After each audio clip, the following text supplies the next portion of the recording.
Hi guys, it's Shali, Hello, this is Tussle. and we're back with another episode of Let's Talk FFBE. Let's talk FFBE. Yes, and today we're going to be talking about a little something called awakened abilities. All right, so we have each brought, well, not brought, but selected Selected. five Five units today with Uh-huh. definite ability awakenings that we feel are definitely worth mentioning. OP. Yes. And so we're going to go through them, and hopefully, one by one is a system where you guys can kind of compare, because some of these units do, how can I put it? They're quite similar to each other in the way that their roles are very, very alike.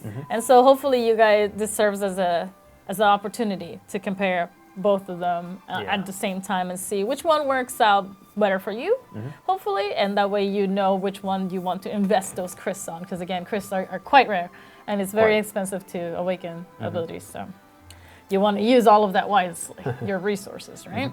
And the first unit that I have selected is actually Agrias. From Final Fantasy Tactics, a 4-star base, and the reason why I have chosen Agrias is because she, once upon a time, had this really handy skill called Divine Ruination. And the way that Divine Ruination started off for Agrias, you may know Divine Ruination from Orlando.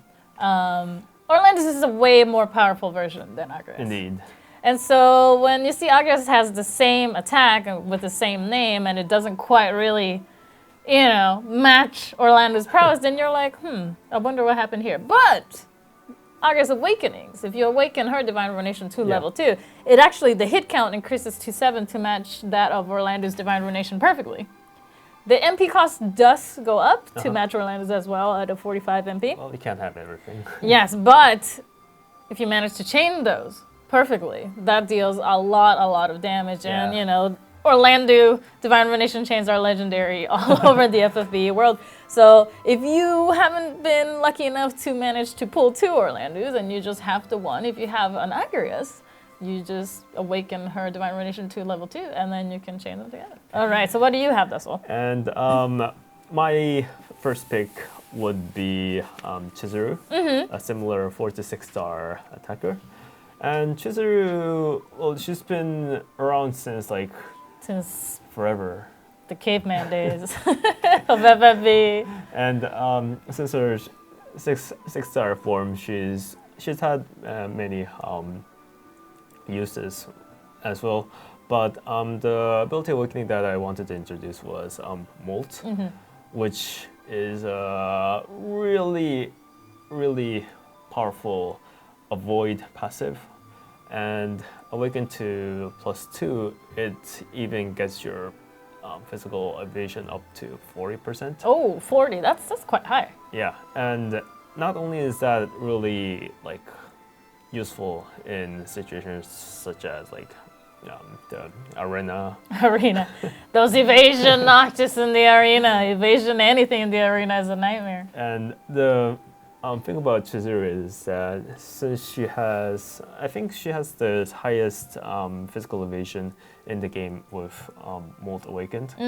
You can actually equip her with various event exclusive equipment, Trustmasters, and the Esper Golem in order to get Provoke on her.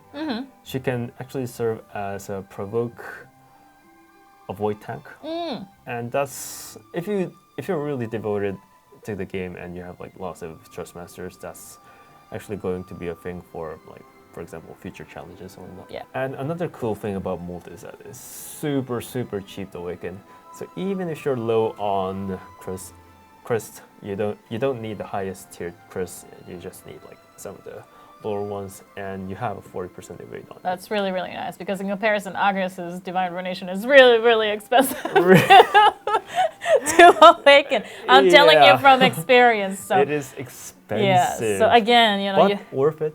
But worth it. Definitely worth it. Definitely worth it. But it is worth mentioning 2 times, 3 times, 4 times, 5 times that you have to be really careful with how you allocate your crest and your gil. Yeah. With these units, because You can't take any awakenings back, and the crit's not gonna come back if you awaken the wrong ability or chose the wrong unit to awaken. So. Yeah. All right, well, moving on to my second pick. It is Luneth. Lunaire. 5-star base, OP finisher. So if you use Luneth's advance, the physical damage that he's going to deal to one enemy is at a 200% modifier. 200% is already pretty huge, right? And then it increases his own attack by 100% for 2 turns, as well as decreases defense. So it's kind of like a double-edged sword. Yeah. You have to keep that in mind so that you have a tank covering him at all times. That way he doesn't get damaged as much. But the real kick comes after using advance. Oh. Advance is already a good ability by itself, awakened. But if you awaken his cut through ability Cut through. to level 2, this is what's gonna happen. Let me tell you. Let me tell you, okay? This physical damage is gonna go at a 350% modifier with an ignored defense of 50%. So that means that whatever defense, stat the enemy has, that gets cut by 50%. And then Luneth comes in and he's like, hi. And he hits you, he hits that enemy for 350%, which is insane.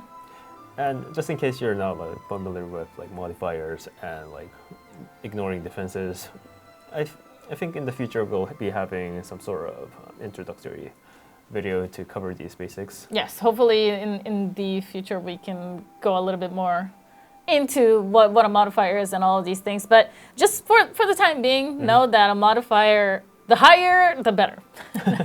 That's just the golden rule. The higher, the better.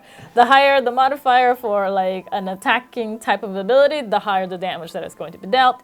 The higher, the modifier for a buffing ability or something, the higher the buff is going to be, the more effective it's going to be. So what I just mentioned for cut through is just using cut through by itself. But when you use it after using advance,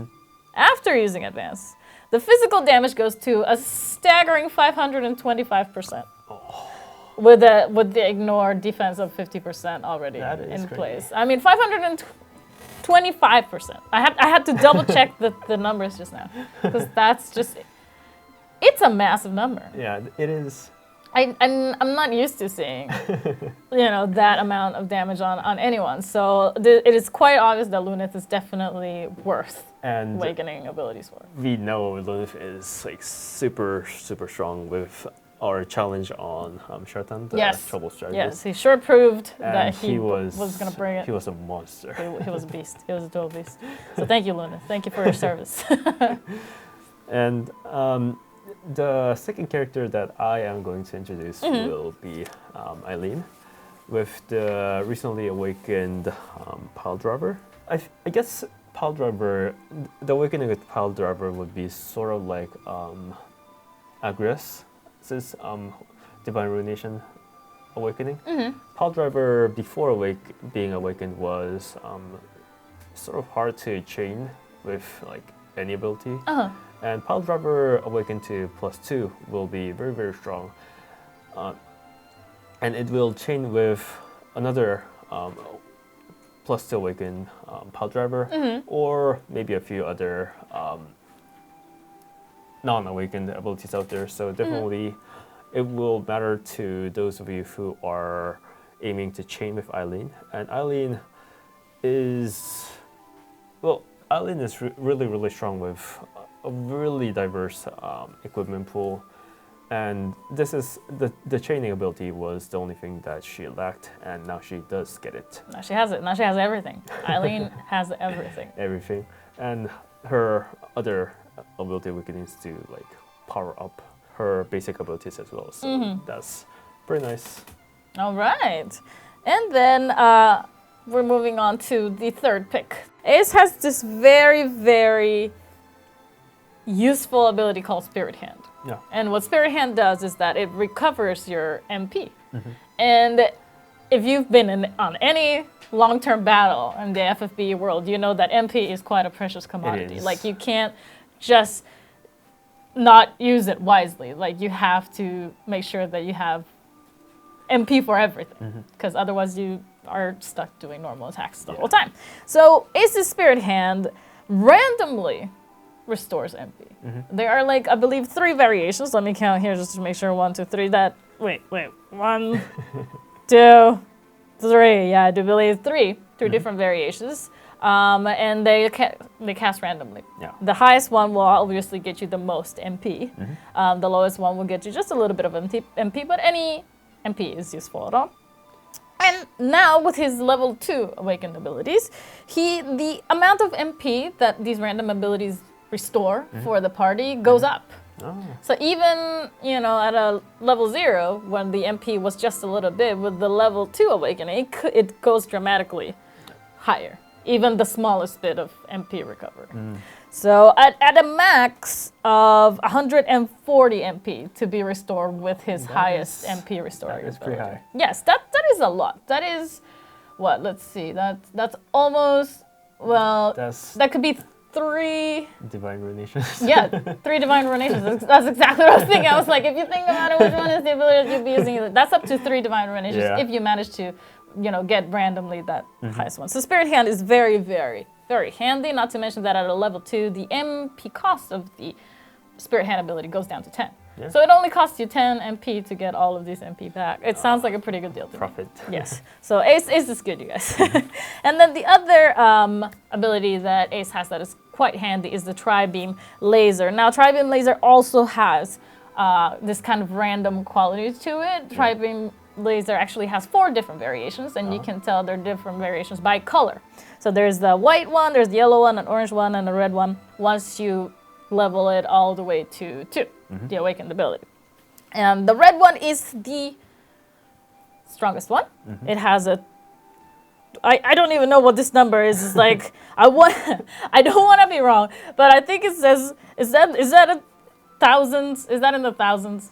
2,250. Right? Okay. I just had to confirm because now we were talking about Lunas. Lunas is like in the 500%, and now Ace is over here just like, hi guys, I have a 220 something like percent. Like it's causes a lot of damage. Yeah. But the beauty about the Tri-Beam Laser is not only does it cause damage, that actually ignores SPR from all enemies at a 25% rate. It actually has this Imperil ability that is very, very handy. So it will decrease fire, lightning, and light resistance for a 75% That modifier is for quite 3 high. turns. And then the hit count also increases to 7. And also MP cost reduced to 45. So you're winning the whole time. Not only do you get this massive amount of magical damage, you also get the Imperil effect in there, which is super, super handy when you're taking on really, really big foes. For example, Aigion, you can go in there with Ace, Imperil for fire, and just do fire attacks until it goes down. But the hit count is also quite good at 7, and MP cost reduced. So how can you talk bad about Ace? There's no way. There's no way. There's no way. My third pick will actually be the other magical attacker, Transterra. Magical activation is a buff skill that grants her a lot of magic and spirit, I believe 120%. Wow. And it enables a bunch of new abilities for following turns. And with among those abilities are Successor Madun's power, which actually lets you dual cast Awakened Chaos Wave, and not the ability to awaken the Chaos Wave, but The actual name is Awakened Chaos Wave. I do believe we used that one a lot during the Malboro encounter, right? yeah. So if you awaken both Chaos Wave and Magical Activation, you get to use extremely powerful versions of Chaos Wave, Awakened Chaos Wave, twice each turn, and Chaos Wave does indeed change very well with itself if you can manage to find the Transterra friend. And on battles that require magical damage, Transterra or Ace would be the pick that you want. Yeah, definitely. I mean, I think they do make quite the lovely combination, but Transterra does win all the awards. I must say, and I'm very jealous of anybody who has the Transterra because I still don't have one. So.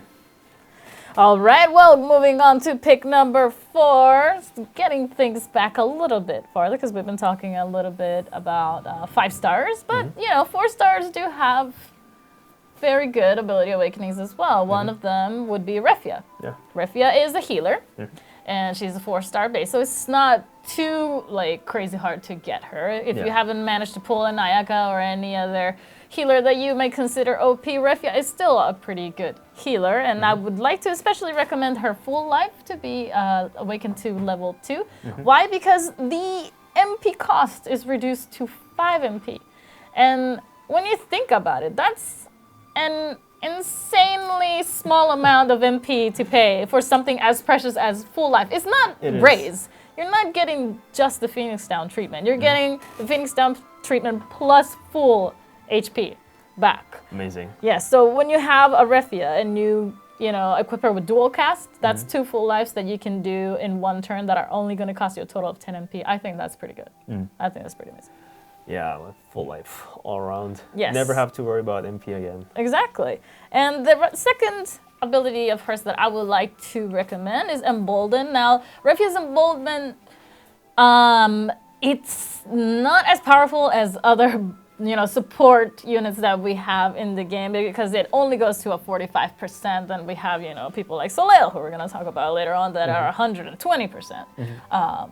Level of buffs. But the interesting thing about Refia's Embolden at a level 2 is that it also heals your party. So it gradually gives you this kind of regen effect that can be very useful in prolonged battle. So you're getting the buff effect at a decent 45%. Yeah. You're getting the heal every turn or so. I think it does, it lasts for 5 turns actually, which is pretty nice, the regen for 5 turns. And then the MP cost is also reduced to 42. So again, wins all around. If you don't have Ayaka, you're not getting by with Roselia or whatever, I definitely do recommend that you awaken Refia's abilities because they're pretty good. And my 4th pick is also another healer, 4-star healer in fact, and I think Luca's ability awakening is actually pretty good, and her regenerate ability when awakened to +2 actually lasts for a total of 20 turns. Oh, see? Okay, that's these numbers, man. Today it's like my brain is getting burned. Okay, and 20 turns. The thing about that is, well, if you stack some spirit-based abilities and equipment on her, that's going to be several thousand HP healed per turn. And the thing about that is that look how well she isn't a 5-star unit. For the regeneration ability for 20 turns means that she can use all these other turns doing something else, and I think that's going to be more and more relevant in the game as we go into the future, because there are going to be lots and lots of equipment that enables special skills that the equipped unit can use, and special abilities that grant you access to lots of powerful buffs or debuff abilities, etc. Well, a good example is Riku's Pouch, although that is a Trustmaster ability. Right. In the future, we'll be getting free abilities as well. So units that can do one thing really good and has a lot of free turns is going to be pretty valuable. Definitely. I mean, they shouldn't just stand idle. I mean, you can set them to guard against whatever attacks are coming, and that's fine. But you definitely want to use every resource available to you at the time to make sure that you can get the most out of whatever it is that you're doing. So if Luca is giving you this regen effect every turn, then the next turn that she can maybe cast D-Shell on one enemy, or cast Protect on another ally whose Protect effect has gone down. There's always something for a unit to do, most definitely. All right, so now we're moving on to our last picks here, which I think are not going to be a surprise to anybody who plays the game as often as we do, because these are by far some of the most coveted, most useful awakened abilities in all of FFBE. Yeah. And my number 5 pick is Soleil. So Soleil, what she does is her short dance.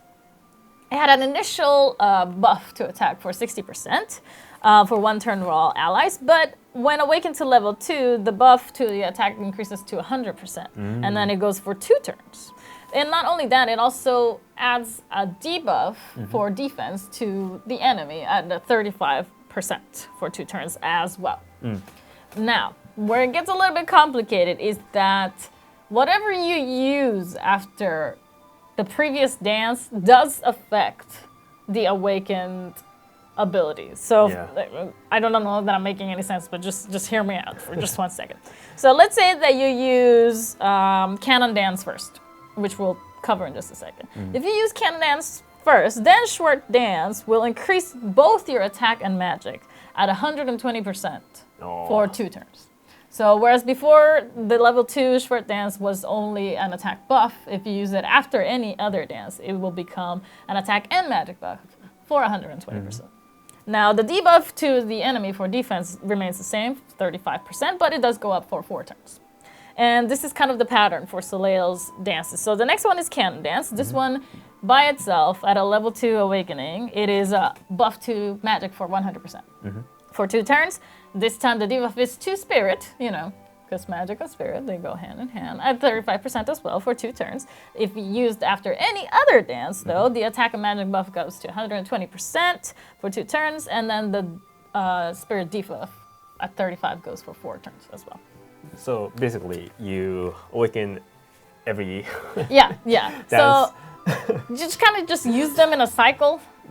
You awaken all of them, although it takes time. I'm not going to lie to you. Awakening 4 abilities all to level 2 for Soleil is not cheap at all. I mean, it's going to cost you a lot of crysts. It's going to cost you a lot of gil.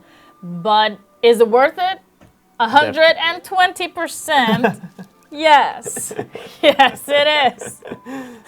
Okay, now the Panzer Dance and the Shooting Dance are basically the same deal as the Schwert and the Cannon Dance, except that they kind of work backwards, whereas the Panzer Dance would be a defense buff that goes at 100%, and then after any other dance, 120%, and then the debuff goes to attack instead at a 35%, right? And then the Shooting Dance is the spirit version of the buff at an initial 100% again, and if used after any other dance at 120, and then the debuff here will become magic instead at a 35%. And again, when used after any other dance, it can last up to 4 turns. So it's just a little bit, it takes some memory power to keep track of which dance you used at what turn. If you're finding yourself having trouble trying to remember which one was the last one that you used, don't be afraid to write this down. Like when I play the game, I often have just like a sticky notepad, and I'm just like, okay, turn 1, I'm gonna use this, and turn 2, I'm gonna use this. I think, strategy is definitely a crucial part of the game, and when using Soleil's dances, strategy is definitely key. I would say. Definitely. And my last pick is also going to be a similar unit. And Who could it be, I wonder? He's the newly awakened unit, Ramza. Everybody's favorite singer. Everybody's favorite singer. America's Idol. Ramza has 3 types of ability awakenings, and I'm just going to cover them all. Great. And one of them, Hero's Rhyme, is indeed AoE buff that would be somewhat similar to Soleil's buff abilities. His Ramza can sing for 3 turns and give the party 100% stat buff on all stats. And on top of that, give the party tons of HP regeneration and MP regeneration. MP regeneration being especially effective on longer battles. Nice. And he doesn't have debuffs on his Sing, unlike Soleil. But the thing is that his Weapon Break and Mind Break are going to be able to, you will be able to awaken them to +2 awaken abilities. And let me tell you, the Weapon Break and Mind Break. The thing about debuffs is that, well, Ramza's debuffs are going to be 60% apiece, either in attack or magic, and it's going to last for a total of 5 turns. And the thing about Ramza's debuffs is that it's a 60% debuff, and I believe that's the strongest debuff we have in the game at the moment. And slight increases in percentages when it's high enough. Well, for example, going from 50% debuff to 60% debuff is going to make a pretty amazing difference. Yeah, it's a huge difference. I'm not going to go into the full details in this video, but the difference between 50% attack / magic debuff and 60% magic attack / magic debuff is going to make something like, since a lot of users do have Ramza, since he was one of our first collaborations we 5 ever to did 6 for star FFB units. too, yeah. I hope Ramza will find a special HP as well as regenerate MP, whereas Soleil's buffs can go all the way to 120%. So, you know, it depends all on you and what is your preference. What do you think is going to work out better for you? If you have both, even better. You know, there's nothing wrong with having both and awakening both at the same time. So it's all up to you. Take this information and do with it what you could. So 5 to, well, units. If you get, for example, like a 5 to 6 star unit or a 4 to 6 star unit, you can, if you've been playing the game for a while, you can awaken them to their maximum, like. Use your resources wisely. I mean, I cannot stress that enough. Crysts are not the easiest thing to farm. Even if you go to the Chamber of Gems in the Vortex, you're gonna have a pretty bad time trying to get the specific cryst that you want, because you know you're missing that one like heavy cryst or something, and then everything that is dropping is everything but the heavy cryst. It's really hard to just have the right amount for each ability awakening that you have. So try to save over time. Definitely do take advantage of all those story events that happen in FFB, because those have the best crysts drops by far. I want to say. You get a bunch of free crysts for just completing the missions. Exactly, and all of the exclusive equipment that comes with completing the missions as well. So it's wins all around. Definitely do take advantage of all of those. Yeah. And I guess that will be all for today's Let's Talk FFBE. Yes. But I promise that we will be bringing you a lot more variants of useful information in FFBE. Yeah. Different topics, different things that may interest you, or maybe just base knowledge that some people might be a little bit fuzzy on. And I must say that I'm fuzzy on some topics, myself, because I've been playing the game for a long time, but it's kind of like on instinct most of the times. Like I feel like this is the right thing to do, but I don't necessarily know why. Yeah. So hopefully in later videos we can get into the nitty-gritty of the things and really get into like mechanics and things that make the FFB world go round. Yeah, there are a lot of like mechanics that you sort of know, but it's like not like explicitly expressed in the game. Right. And so hopefully we can delve a little bit further into that in the future. But until then, we'll say our goodbyes and hope that you have found today's information useful. And if not, well, you just got to know us a little bit or by our picks. This is, these are the units that we found the most interesting and the most valuable for your cryst investments. Yeah, let us know your favorite ability awakenings on the comments. And if you want to see any other sort of topics on our Let's Talk FFB, do let us know on that as well. Yes, leave the comments below because we're always very happy to hear your feedback, and we'll catch you next time. See you. Bye.